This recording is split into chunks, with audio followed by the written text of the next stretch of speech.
ఈ అద్భుతమైన పండుగను లష్కర్ బోనాలను ఉజ్జయిని మహంకాళి అమ్మవారి బోనాలను మరి రాష్ట్ర పండుగగా గుర్తించాలన్న డిమాండ్ను ఎవరు పట్టించుకోలేదు.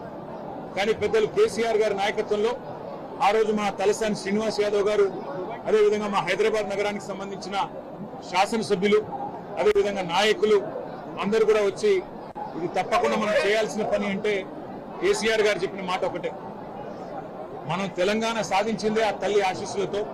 అందుకే ఆ తల్లికి ఒక బంగారు బోనం కూడా సమర్పిద్దాం రాష్ట్ర ప్రభుత్వం తరఫున. దాంతో పాటు అత్యద్భుతంగా అధికారిక లాంఛనాలతో అధికారికంగానే మొత్తంగా మరి రాష్ట్ర పండుగగా ఈ కార్యక్రమాన్ని చేస్తామని చెప్పాము, చేసి చూపెట్టాము. ఇవాళ చాలా మంది చాలా చెప్తుండొచ్చు, కానీ కేసీఆర్ గారు భారతదేశంలో మొట్టమొదటి ముఖ్యమంత్రి. యాదాద్రి లక్ష్మీ నరసింహస్వామి దేవాలయాన్ని 1800 కోట్ల రూపాయలతో రాష్ట్ర బడ్జెట్ నుండి డబ్బులు కేటాయించి అత్యద్భుతంగా నిర్మించిన నాయకుడు కేసీఆర్ గారు.